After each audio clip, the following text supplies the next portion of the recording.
Service information follows in 2 minutes at 11:30.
It's now 11:30 and time for service information, and today's transmitter information concerns BBC One and BBC Two Llandonna, BBC Two Knockmore, BBC Two Peterborough, BBC One Divis, and BBC Two Tackleston. BBC One and BBC Two Llandonna are liable to interruption during today's trade test transmissions. BBC Two Knockmore will be off the air from 12 noon until 3 o'clock. BBC Two Peterborough will be on reduced power from 4:15 until 5:15. BBC One Divis is radiating local tests between 2:15 and 3 o'clock. And BBC Two Tackleston is liable to interruption from 3:45 until 5 o'clock. Our colour films resume shortly with Souvenirs from Sweden. Then at 12:05, the colour receiver installation film. At 2:30, we're taking a look at Amsterdam. And at 3:10, yet another chance to see the colour receiver installation film. At 3:30, it's the tube that makes the colour. And at 4:30, land reclamation. At 5:30, John Betjeman takes us on a journey into the Weald of Kent. At 6:15, we have tuning information, and that's followed by the colour film One Jump Ahead. Well, before Souvenirs from Sweden, a recap of the transmitter information. BBC One and BBC Two Llandonna are liable to interruption during today's trade test transmission. BBC Two Knockmore will be off the air from 12 noon until 3 o'clock. BBC Two Peterborough will be on reduced power from 4:15 until 5:15. BBC One Divis will be radiating local tests from 2:15 until 3 o'clock. And BBC Two Tackleston is liable to interruption between 3:45 and 5 o'clock. There'll be more service information at 2:30 this afternoon. Now it's on with our colour films, and it's Souvenirs from Sweden.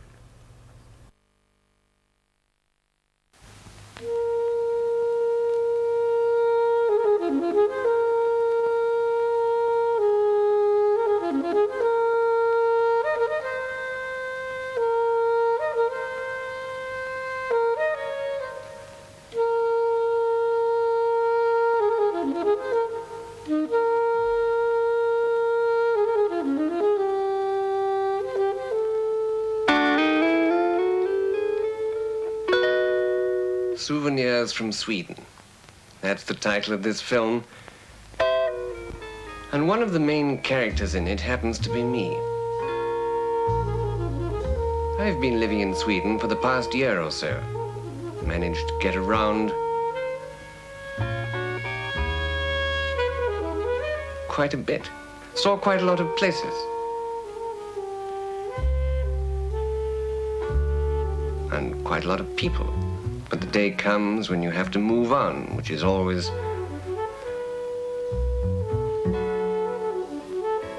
a little sad. You get, well, a little sentimental and feel it mightn't be a bad idea if you could find some, well,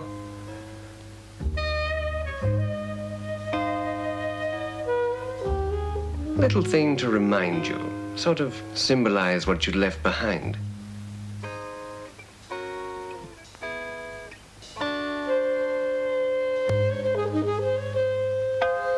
Oh, I beg your pardon.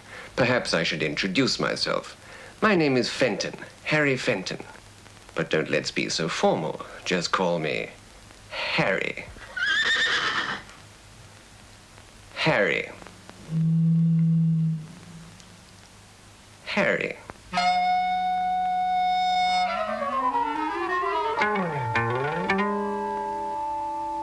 I wonder whether anybody's going to... Nej, det har inte blivit så mycket av. Hör du, vad jag närmast sysslar med, det är översättningsarbete och sömnad och stickning och lite av varje. Ja, vi var ju tvungna att anställa samtal. Jag kommer strax.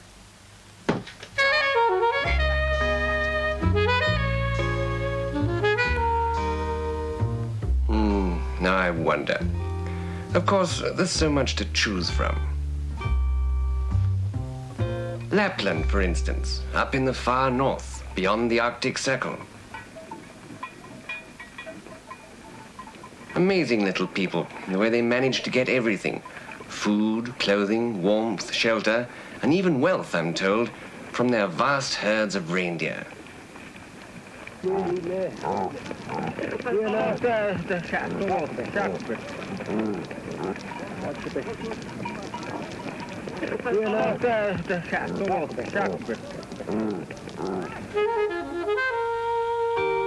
perhaps something from the opposite end of Sweden, almost 1,000 miles further south, province of Skåne.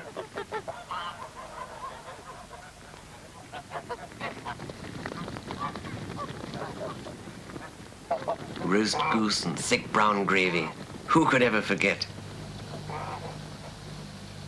Skåne is the place where they produce so much food. They call it the nation's larder.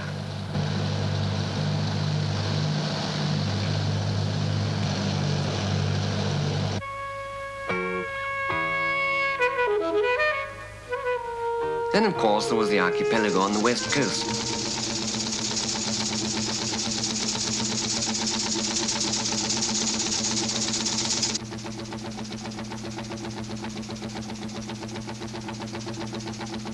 Not forgetting the archipelago on the east coast.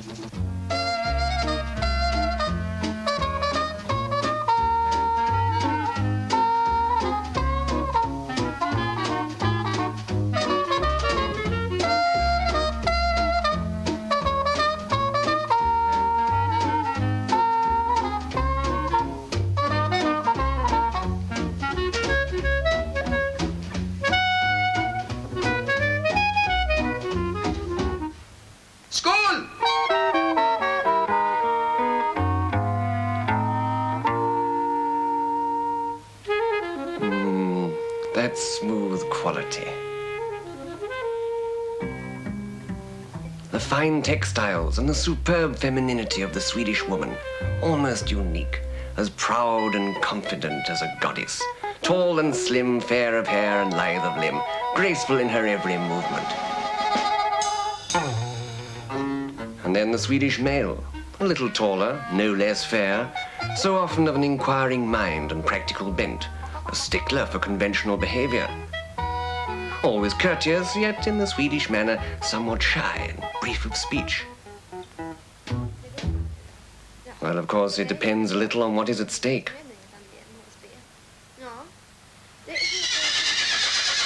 Hello there. I say, I'm very pleased to make your acquaintance. Haven't we met somewhere before? Of course we have. I'm Sweden's historic past. Her rock carvings, proud relics of her ancient heritage. You must have noticed me on the mighty rock faces of Bohus Lane, where I was carved indelibly between 3,000 and 4,000 years ago.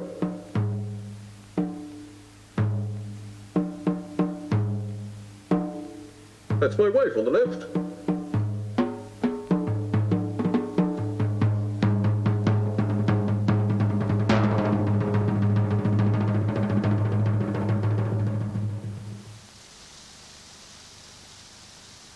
In those days, they did their hunting on land.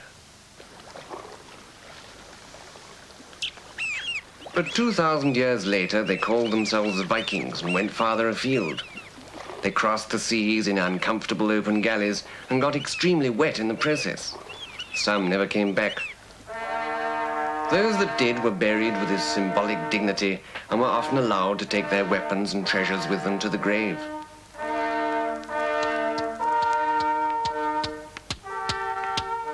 Their names and deeds were carved in stone, using a peculiar alphabet and rather peculiar letters. They call them runes.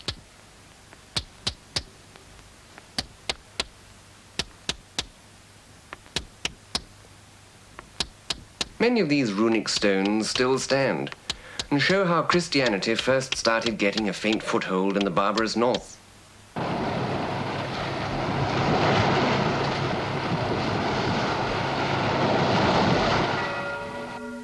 In order to help ward off the powers of darkness, they put their faith in stone churches and the sign of the cross.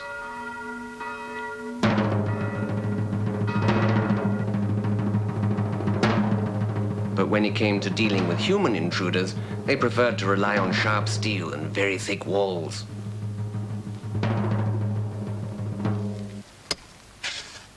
Hard rock and precious metals, all gouged from the bowels of the earth.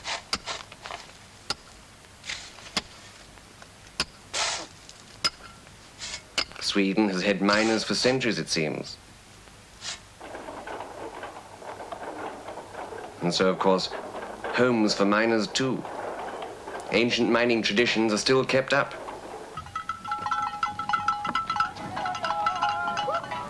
Just like ancient farming traditions, they still take their cattle up to lusher mountain pastures during the summer months, just as they've done since the Middle Ages.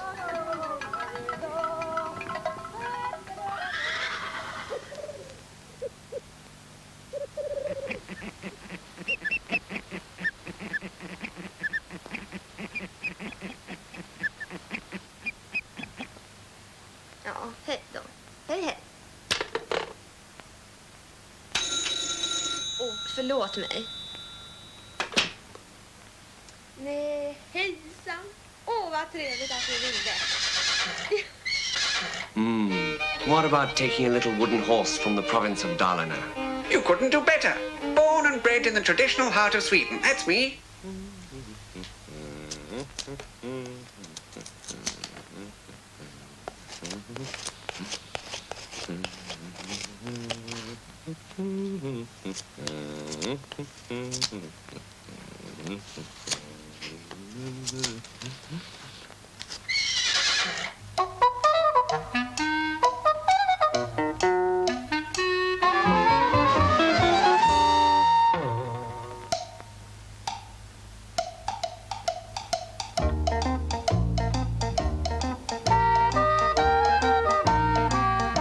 Of course, not all of Sweden's vast timber production goes into the making of little wooden horses. Quite a lot is used for making skis. Everybody skis in Sweden. They even have an extraordinarily marathon cross-country amateur skiing race, a national event for old and young alike, over a course almost 60 miles long. But of course, some prefer a more dignified form of locomotion.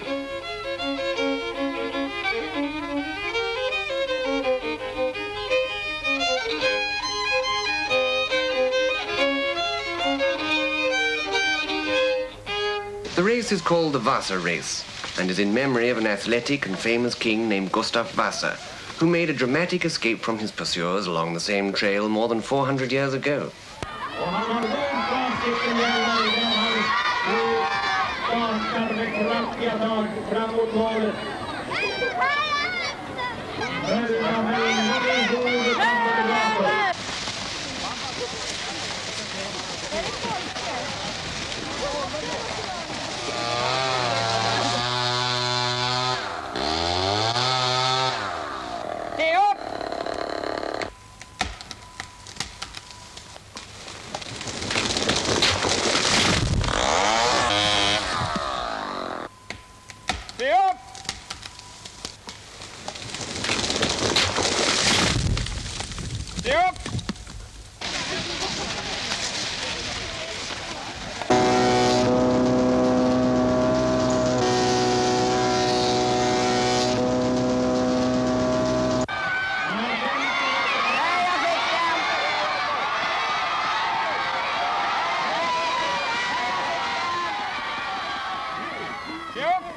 All over Sweden, trees keep crashing to the ground.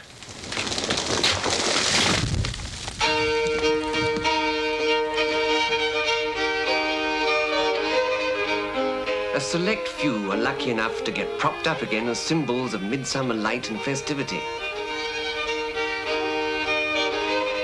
In the meantime, their brethren help swell the lakes and rivers on their way to the sawmills.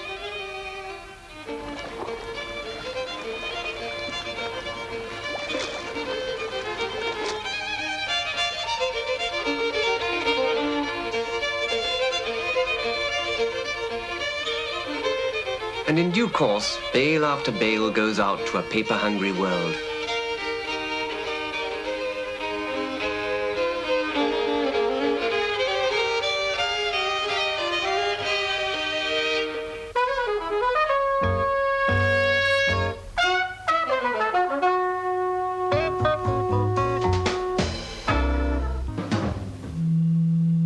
Oh, I'm so sorry. I honestly didn't mean to.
Silver into sleek spoons.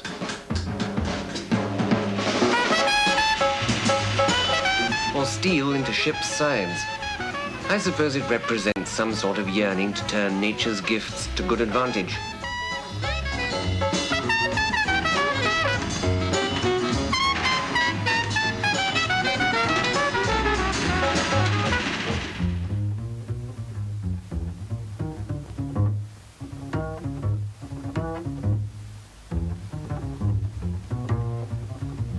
Riches from the mountains in the form of solid walls of ore.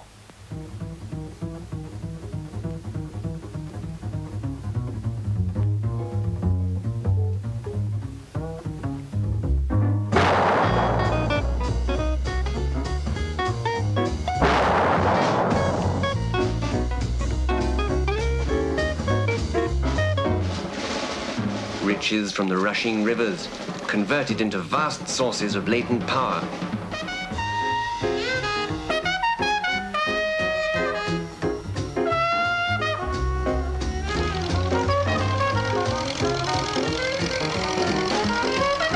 Riches from the fertile soil.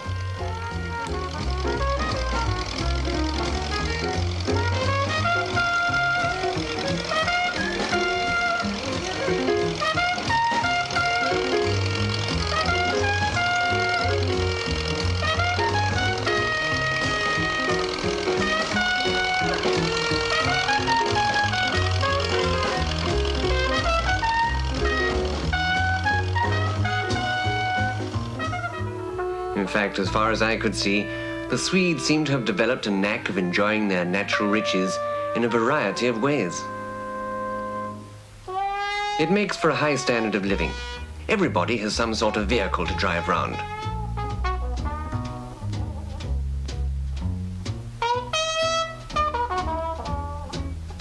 I was told that no European country has as many cars per capita as Sweden, and after trying to park your car in Stockholm, you might well believe it. Kungsträdgården? No.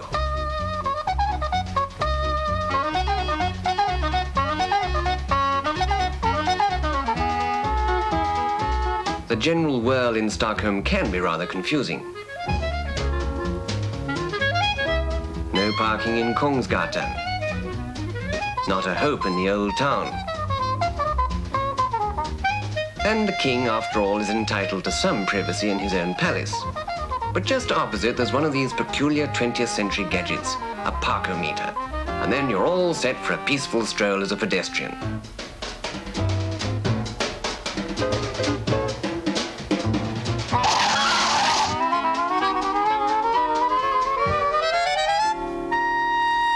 When you consider how the whole of Stockholm is perched on a lot of rocky little islands, you begin to wonder how they ever managed to get along at all. But then Stockholmers have been fairly steady, level-headed people for the past 700 years or so. They go about their daily lives quite calmly.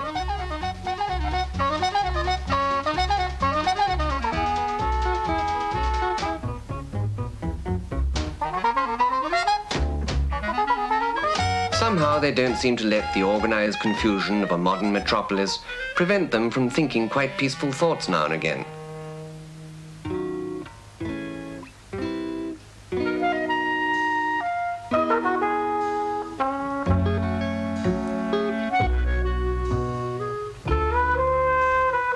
Swedes have a certain weakness for doing things in the grand, lavish manner, and sometimes the results are highly artistic.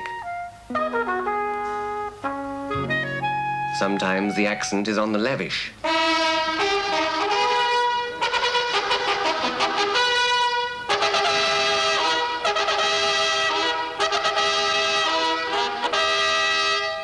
Alfred Nobel.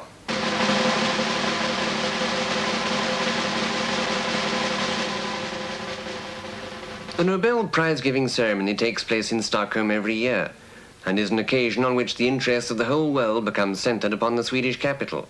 Few awards for creative scholarship in the interests of mankind have won such a degree of international esteem as the Nobel Prize.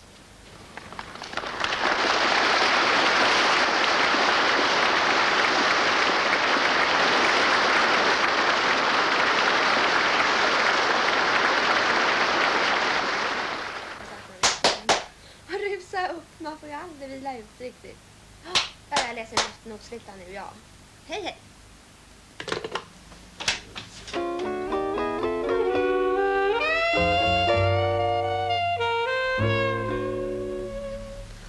Vad önskar min herre? Can I help you, sir? Well, I just wanted a souvenir. I've been looking around while you were, Of course, I'd like to be able to take everything, but you see, I've traveled practically all over Sweden, and I, well, sort of lost my heart to the lot. In fact, that's just about the only thing that would symbolize what I've left behind me. Well, it's yours. That's terribly... but I don't see how I can really accept. Of course you can. I hardly know what to say. Tack? Tag? Tack. What a fool I was. How could I have forgotten one of the finest little souvenirs there is? That little Swedish word for thank you. Tack.